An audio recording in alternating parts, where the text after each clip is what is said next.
Hello guys. So good morning, good afternoon, whatever time you're watching this. So we will go on to the next level of our histotechnology study. So tapos na tayo sa routine stains natin, which are your hematoxylin and eosin staining. We're finished with special stains. And now we're heading to immunohistochemistry. We want to add another layer of specificity when it comes to our diagnosis. So, guys, kung titignan nyo this side, kung nasaan yung arrow ko, no? So, this is your tissue that is stained with your H&E stain. So the pathologist will look at this and ang sasabihin niya, it's poorly differentiated. Meaning, hindi nagde-divide ng maayos, hindi nagmamitosis ng maayos yung mga cell. That's why it looks a little wonky, sketchy, hindi clear yung nucleus and cytoplasm. Okay? Then, the the pathologist will order another layer of staining. Okay? So, instead of H&E, mag-order siya ng ibang stain and it is a immunohistochemical stain. Okay? And the doctor ordered a low molecular weight cytokeratin.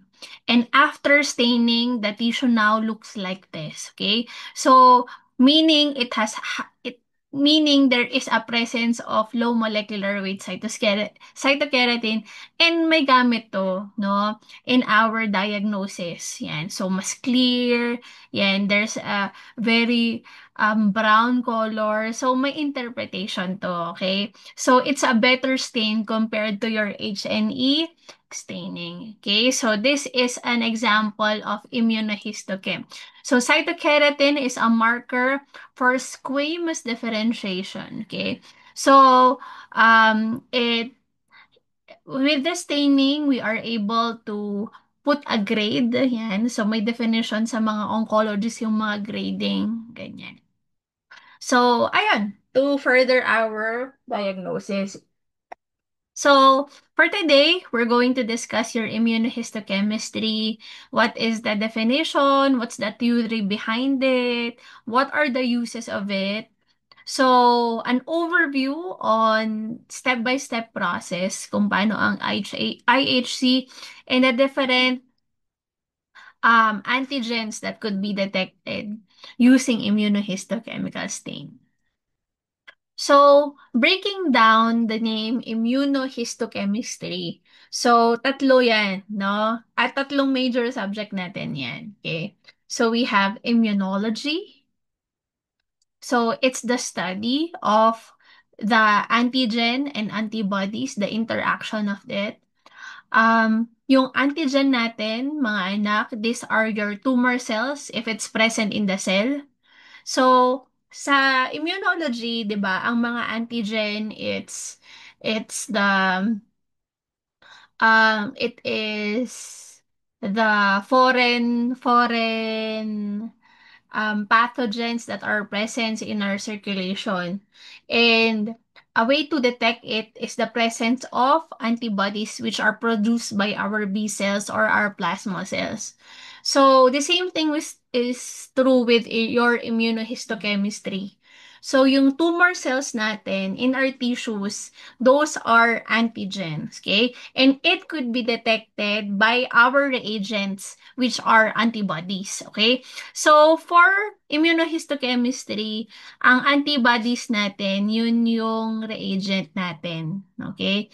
It is our primary reagent to detect these tumor cells, which are your antigen.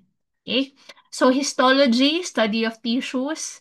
So, for immunohistochemistry, ang mga ginagamit natin are your formalin fixed, paraffin-embedded tissues, or your frozen sections. Later, I'll talk about it more. And we could add another layer of specificity. Okay, there could be chemistry involved, especially the use of enzymes, 'di ba?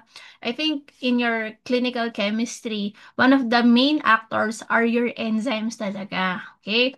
So your enzymes add another layer of detection in your immunohistochemical stain, okay? So, kasi 'di ba pag yung mga enzymes natin, 'di ba, it produces a color. Yan. So, the color came from the enzyme, okay? Interacting with your substrates, ganyan. It produces a product which is there's a colored reaction. So, ayan, no? Those are ano ba to? Branches under your immunohistochemistry. So, we collect your sample. Either we fix it with formalin or we do frozen section, whatever. And we will apply your immunohistochemistry. So, dito wala ng HNE, no? This is a separate thing, okay? So, mapapansin nyo, di ba? Your antibodies are represented with like Y structure. Itong mga HRP na to, these are your enzymes. And it will appear like brown, different colors, and you could view it under the microscope. So basically, this is the overview of how we do immunohistochemistry. Okay. So immunohistochemistry, there are so many definitions, okay? So, sana sa tatlong to may maintindihan kayo, no? So, immunohistochemistry, it's a microscopic study of tissues and the histology part with the aid of antibodies. Okay? So these antibodies bind to the tissue component and reveal their presence. Okay? So we use these antibodies to detect tumors, to detect cancer, especially in the early stages, no? So yun yung maganda, early detection of tumors, of cancers. Another definition, technique for identifying cellular or tissue constituents by means of antigen-antibody reaction. So we identify antigens. What are these antigens? Tumor nga, ano, cancer proteins, no? So, yun ang dinedetect natin. So, what else? Immunohistochemistry provides data about the expression of these antigens, okay? So, the more na marami yung antigens, okay, na pwedeng mas malala yung cancer, it has higher grade when it comes to the cancer diagnosis. Yan. Within the context of the tissue structure. So, sa immunology, dinidetect nyo yung mga antigen sa serum. Tama ba? Or yung mga antibody sa serum. Tayo, dinidetect natin yung antigens sa tissue. Okay. So, just an overview, no? So, there are two main ways on how on the theory or the principle on how to do immunohistochemistry. We have direct immunohistochem, very simple na a labeled antibody reacting directly with antigen in the tissue section. So, your antigens are your cancer, yan. So, yung mga proteins that are present in the tissue. Very simple, pag direct immunohistochemistry, may isang primary antibody na mag-a-attach if the antigen is present on the tissue. Advantage, it's short and quick. Disadvantage, it is insensitive due to little signal amplification. Okay? So that's direct immunohistochemistry. Antigen plus antibody, it will produce a color because of the chemistry part. Ayun na-identify na. It's short, it's quick, however, it's insensitive. Meanwhile, this is your indirect immunohistochemistry, okay? So, parang may nangyayaring layers, okay? So, this is your antigen, this is your primary antibody, and now we have a secondary antibody, okay? The purpose of the secondary antibody, it attaches to the FAB part, diba? Kung naalala niyo yung parts ng antibodies. So, it attaches to the FAB part of your antibody. It increases the amplification of signals. It could be a lot. sensitive to be detected, mas magiging easier. It could be detected easier. And so, parang ganito yan, no? So, there's a primary antibody, there's a secondary antibody. Okay, so, mas malinaw. Ayun, di ba? Ang dali, di ba? So, as we go on, we will discuss the different um, labels that could be used, hindi lang enzyme. Okay, pwedeng fluorescent, radio labels, biotin, streptavidin, avidin. So, marami pa, no? At yung nitty-gritty ng bawat step. But I hope you get it, no? So, mayroong direct immunohistochem and indirect, okay?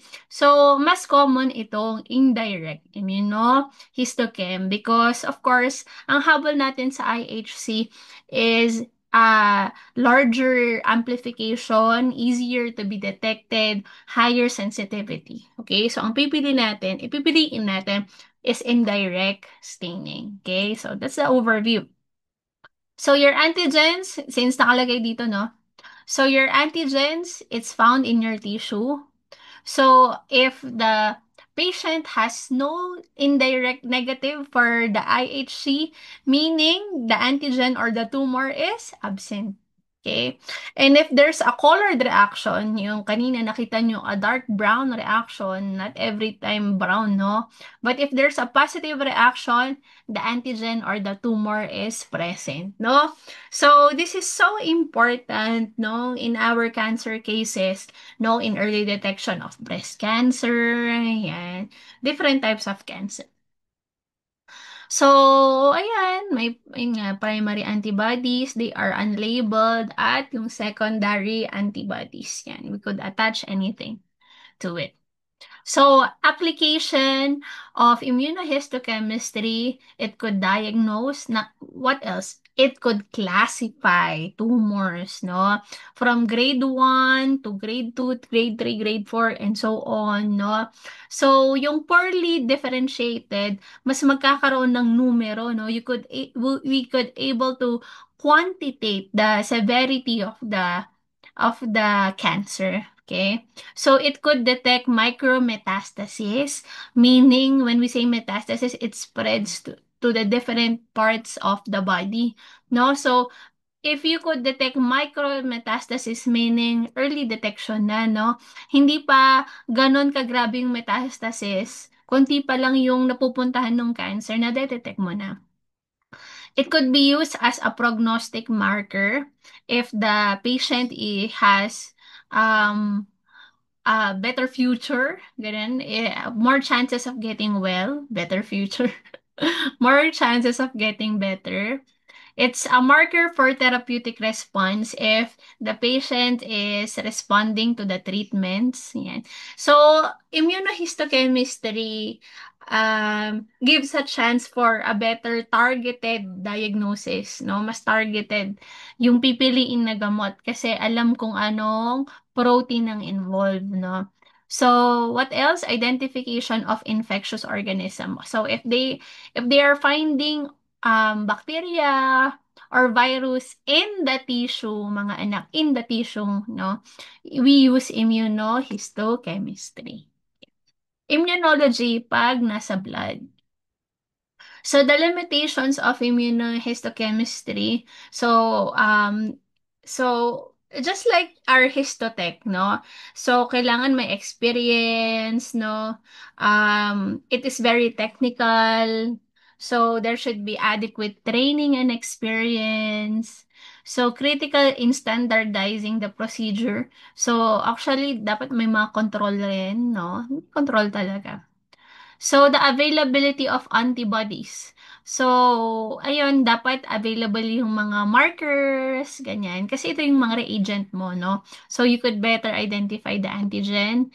And there is antigen loss. The antigen in the tissue must be preserved and retrieved properly. So, we have antigen retrieval procedures, no? Kasi minsan, 'di ba sa formalin, the principle of formalin in preserving tissue is the cross-linking of proteins. That's why it's able to preserve the tissues. So upon its cross-linking of proteins, the the epitopes of the antigens. So epitopes is where the antibodies attach to the antigen. So natatakpan kasi nag-cross-link, no? So harap tayo. So if this is the antigen, no? Or this is the epitope, yan, due to the cross-linking of proteins, natatakpan yung epitope, no? So we have means of retrieving the antigen, okay, para maging visible yung epitope so that the antibody could attach in the epitope, okay? So, ano.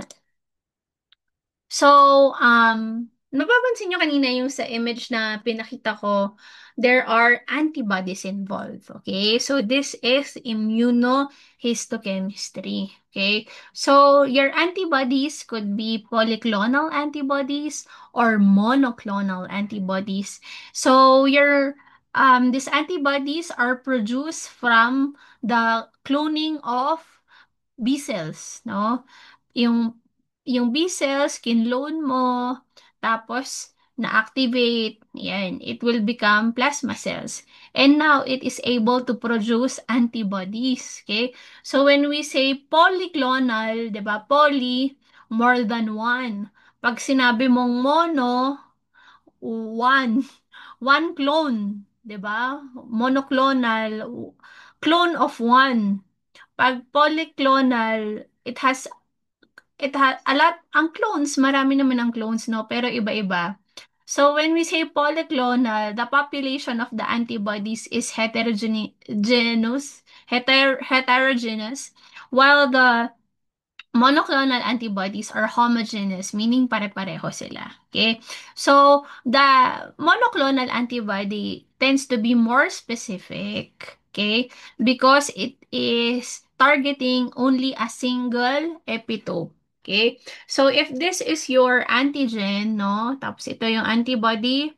So, it's very specific because it only attaches to one single epitope. However, when we say polyclonal antibodies, the antibodies could attach to this epitope, to this epitope, to this epitope, to this epitope, to this epitope, to this epitope, no? So, ang rami niyang pwedeng mag-attach, no?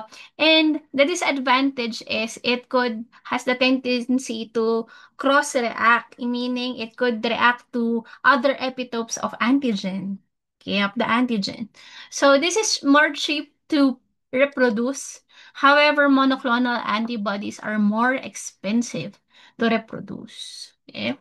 So, example ng mga monoclonal antibodies, yung serum na ginagamit natin pag nagba-blood typing. Okay? So, I don't know if you have tried it, the blue, the yellow, the transparent one. No, those are made up of monoclonal antibodies. Okay?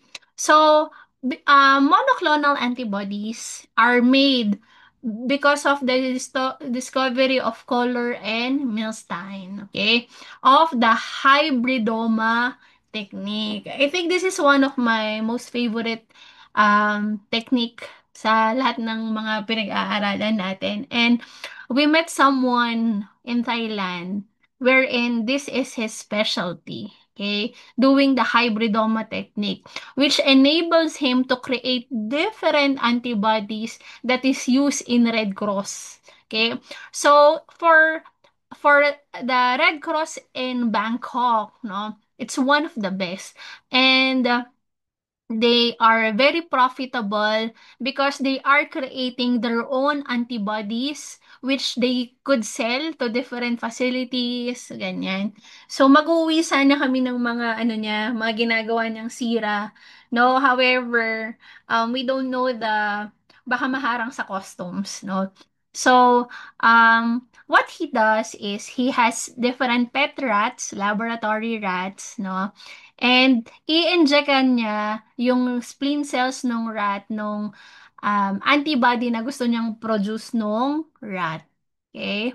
So the rats will produce the antibodies the antibodies. Tama, yan. And the person will harvest the spleen cells of the rats, okay, or the B cells of the rats. So the spleen cells containing B cells, so he will make a hybrid. Okay? He will fuse the B cells and cancer cells or myeloma cells. No? Myeloma is a type of cancer cell. No? Ipag-fuse niya yung B cell at saka yung myeloma cell which will create hybridomas. Okay? Kasi ano ba ang characteristic ng cancer cell, 'di ba? They continuously reproduce sila ng reproduce, hindi natatapos, no? And that's what you want to do with the monoclonal antibodies. Gusto mo marami kang supply ng monoclonal antibodies. So you use cancer cells to do that, okay? So you now have hybridomas, okay? And you will culture it in a media where this hybridoma could produce a lot of antibodies and eventually you could harvest, no, extract the monoclonal antibodies. So pure to, no? So kunyari ang dineside mong i-infect si rat ng A antigen, yan, for blood typing. So the B cells will produce A A antibodies. Yan. He will fuse it with myeloma cells, will produce hybridomas that will produce A antibodies, no, against A blood group. So, yan, purong-purong A lang yan. Yan. So, yan, that's hybridoma technique. That's why these reagents are possible. Okay? So, may naiwan ako. Mamaya, balikan natin yun. Okay, so we have general steps when it comes to immunohistochemistry, no? So, dito, yan naiwan, this should be in the detection systems. Yan, I'll just go back on to that. Okay. So first, I mentioned a while ago that you could have two sources of tissues that could be processed for immunohistochemistry. Okay? And that's formalin fixed paraffin embedded tissue. Ang haba lang, no? FFPE or and frozen section, no? Pero nagkaintindihan naman tayo na ito yung mga blocks natin. Yan. So, what's the advantage of this is it could be for long term, no? Long-term storage, no?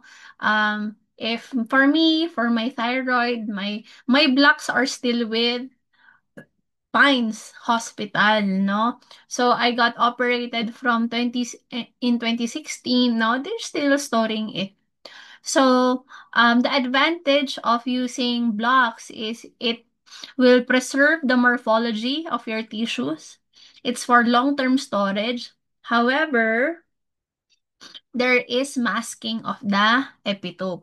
Okay? Hence, there is more steps. So, kailangan may antigen retrieval process. Ma'am, paano yan? Later, I'll tell you how. No, however, pag frozen section tissue, there's no more antigen retrieval needed and the antigens or the epitopes are well preserved, no? It's not mask. Pag sinabing mask, tinatakpan yung epitopes, no? It's not mask. Pag may frozen section, pag naka-frozen section. However, the ice crystals could destroy the morphology of your cells and there are endogenous enzymes, okay? So frozen sections are very good in detecting enzymes, no, for histochemistry. However, meron siyang natural na enzymes na pinoproduce, hindi nasisira eh. Itong peroxidase at saka ALP, pag ginawa mong tissue block na nawawala na to, nasisira. However, pag frozen section, it's not destroyed, okay? So, there's an extra step of inhibiting these endogenous enzymes, okay?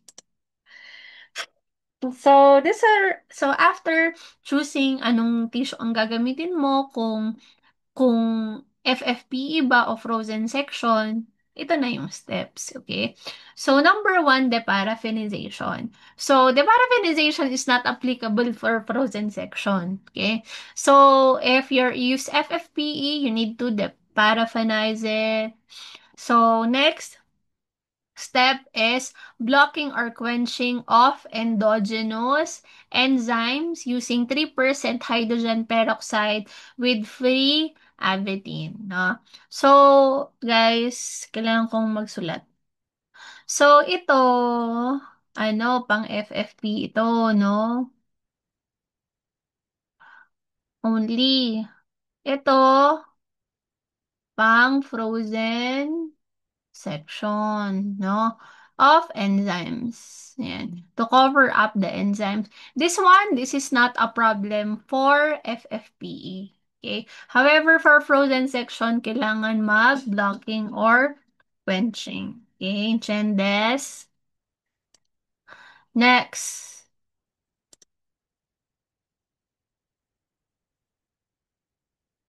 For antigen retrieval. So this is applicable to your FFPE.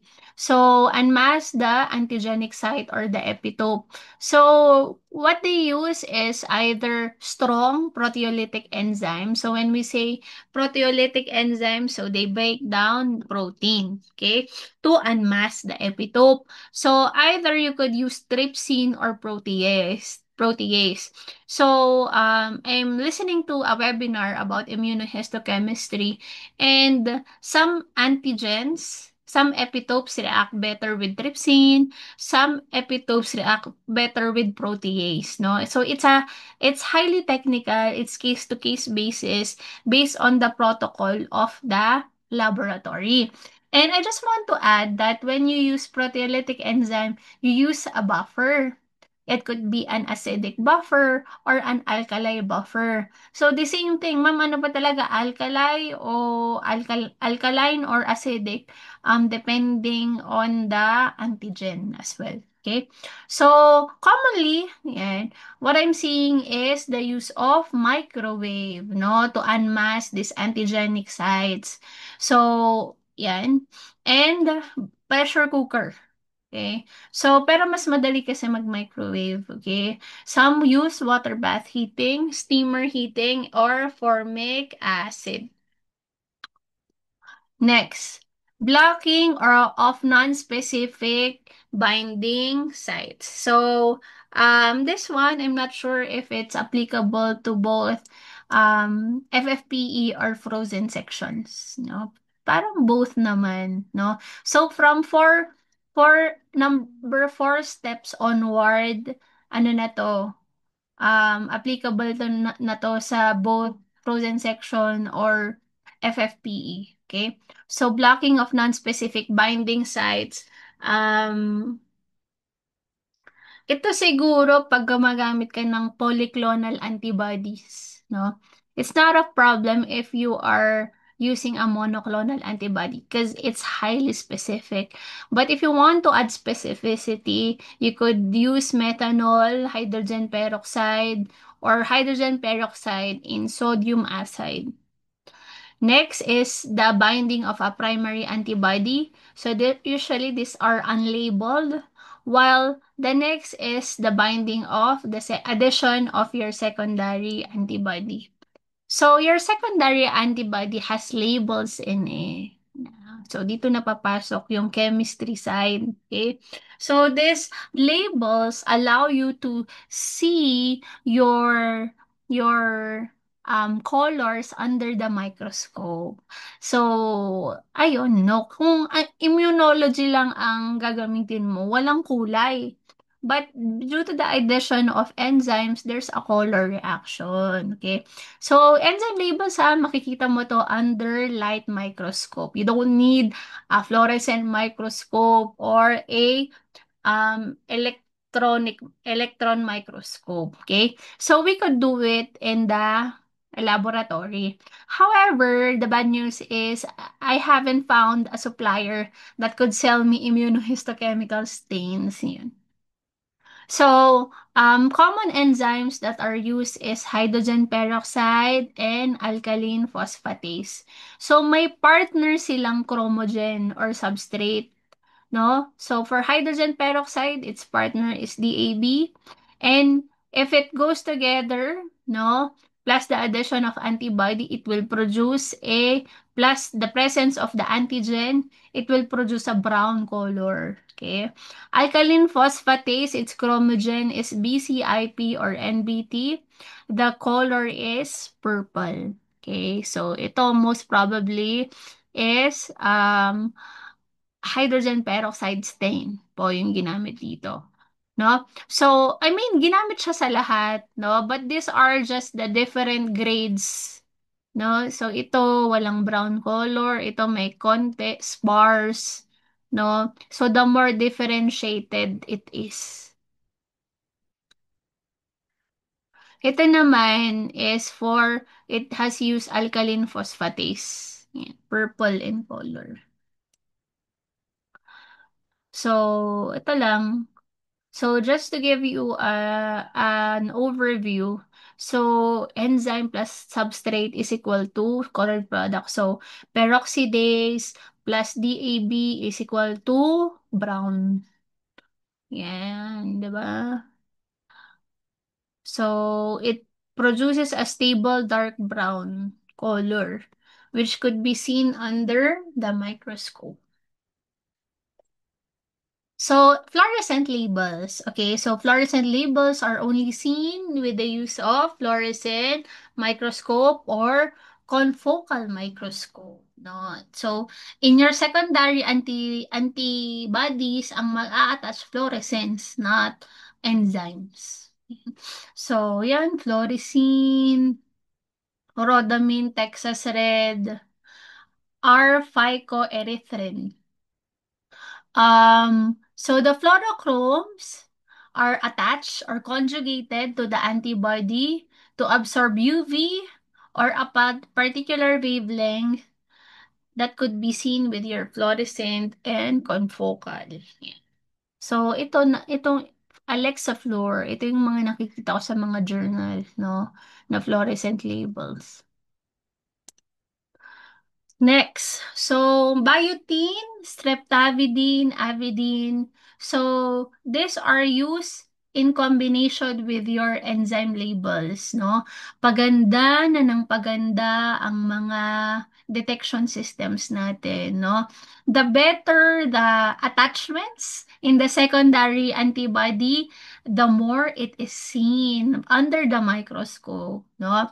So itong mga to, biotin, streptavidin, so, it enhances the detections of your antigens. However, the disadvantage is we have endogenous biotin. No? So, itong biotin na hanap sa katawan natin, pag sinabi mong endogenous, so you need to block this endogenous biotin. Okay? So, this is an example of using streptavidin and biotin. Okay? We also have polymer-based labels. So, ang naisip ko sa polymer parang plastic, no? Plastic.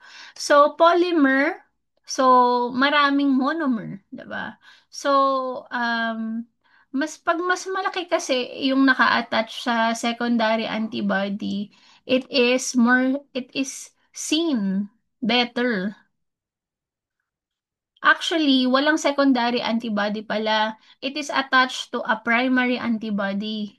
It doesn't need a secondary antibody.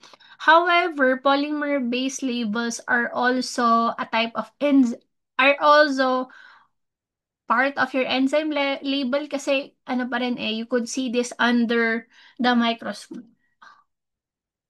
Yan. So, sabi niya dito, chemistry on adjacent. Yun, parang ito yung polymer, no? Mas nakikita yung presence nung lung tumor kesa sa avidin biodin.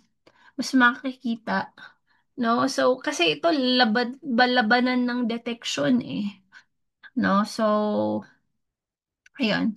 So far what I'm reading is when it comes to the realm of chromogen detection, ang sikat ang polymer na ngayon. It has taken over biotin, streptavidin, and avidin. Okay?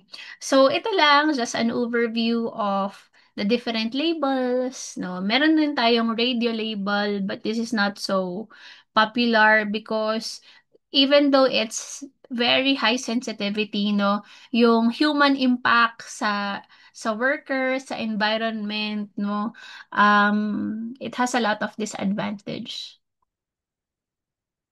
So, yan. So, chromogen, so you could see it under bright field microscope.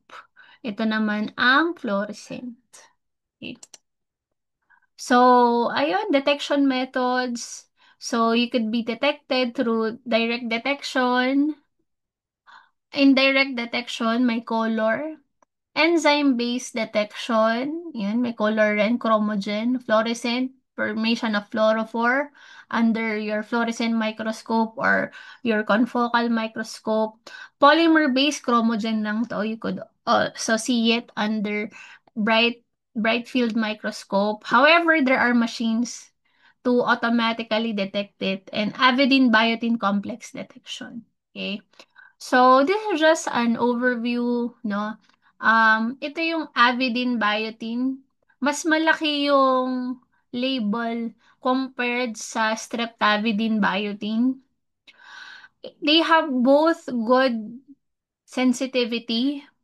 However, the streptavidin is smaller.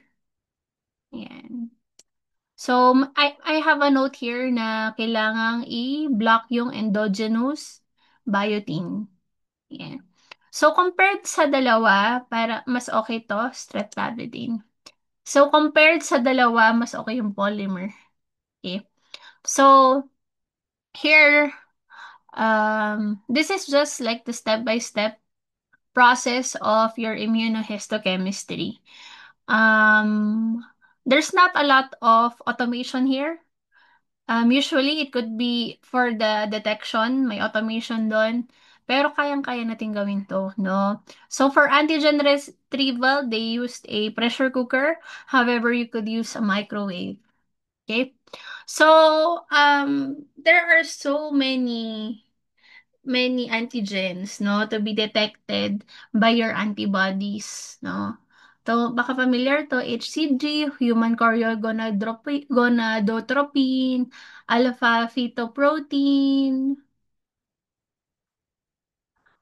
So, ayan, ito yung mga different sources nila, epithelial tumor markers, neuroendocrine markers. These are filaments.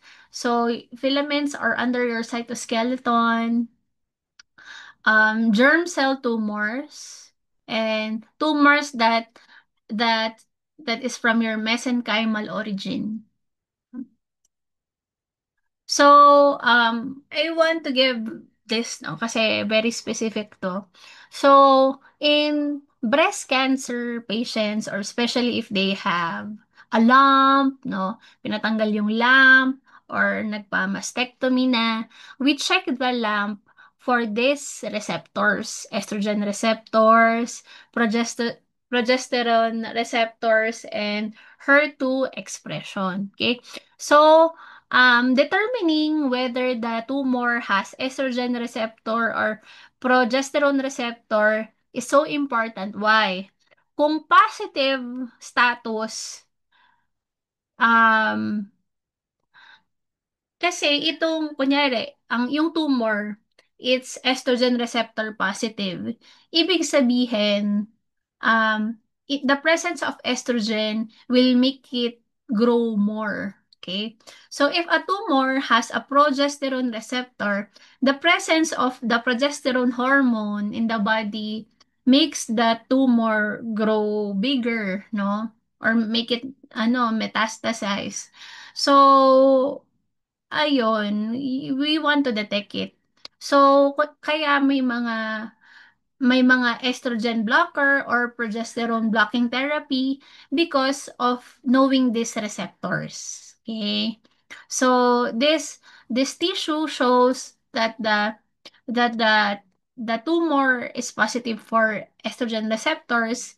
It shows that the tumor is positive for progesterone receptors. However, sabi niya, more 70 to 80% of breast cancer are positive for estrogen receptors, while 50% of all breast cancers are positive for both estrogen and progesterone receptors. So, kung positive sila, kailangan i-block both estrogen and progesterone, no? Only 2 to 8% are progesterone positive. Only 15% are both estrogen and progesterone negative, no? So, kwento ko lang, no? So, sa thyroid ko, sabi ng doktor ko, the fertilizer of my cancer cell in my left thyroid is TSH, thyroid stimulating hormone, no? So, we need to reduce the amount of TSH in the circulation para hindi lumaki yung cancer cells. Parang the same thing is true with this. Okay? So, ma'am, what about HER2 status, no? So, I wish you won't hear HER2 from a family, no? Breast cancer is the most common cancer still in women. So, sana hindi nyo marinig, no, sa family yung HER2. So, HER2 is a protein that helps breast cancer grow quickly, no? So, ano na to, talagang part na to ng diagnosis sa breast cancer. So, that according to ASCO guidelines, always test for HER2 status on newly diagnosed invasive breast cancer, no? Because 15 to 20% of women are HER2 positive, no? So when you're HER2 positive, meaning the breast cancer would grow quickly. Okay? So now, if the patient is positive with HER2, there are HER2 targeted therapy, no? So these are the good news na nahanap ng maigi, na da-diagnose na may HER2, no, there is a targeted medication for it. Okay? So, it could be diagnosed. The HER2 could be detected through immunohistochem. However, ang ganda nitong mga to, no, meron tayong in situ hybridization, no? I think you have heard this before, yung mga in situ hybridization. So, it looks like this. Uh, and fish. So, other than breast cancer, no, common rin yung mga lymphoma ngayon, no, mga cancer sa lymphocytes, sa mga cells that are um from from the line of lymph kasi myeloid, lymphoid cells, ayan, ayun, lymphoid cells. So, ayan, we could detect CD3, CD20 for B cell origin, Ki67. So, example. So, here. So this is a tissue that is stained with CD3, CD3 and CD20. So titingnan niya kung is the lymphoma T cell in nature or B cell in nature, or T cell in origin, B cell in origin. So sabi dito, CD3 diffuse infiltration and rare CD20 positive B cells. Okay? So, meaning, itong tissue na to, it's more on T-cell origin. Okay? Then, test for Ki67. Okay?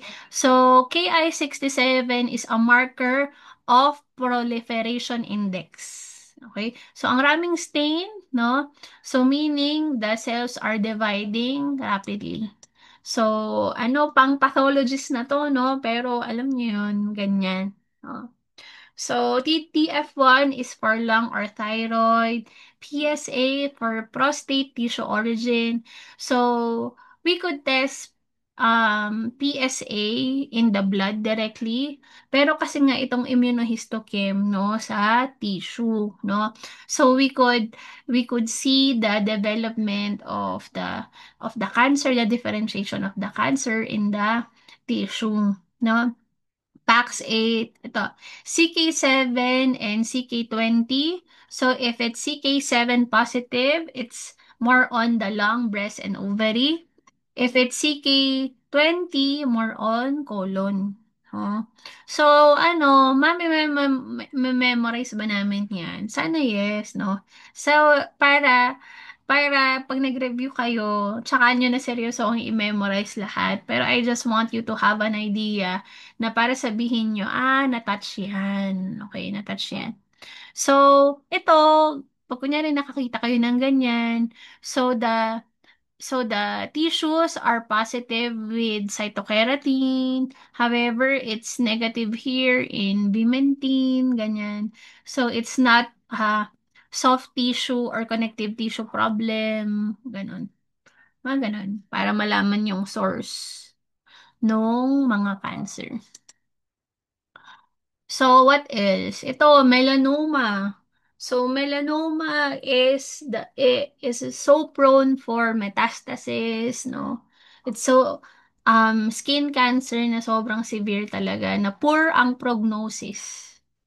Okay, so, ayan. S100 is a specific marker for melanoma.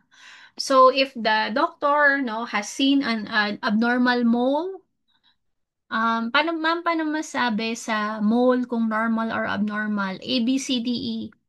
Check if it's asymmetric. Dapat yung left at right, circle siya, okay yung shape. Letter B, border.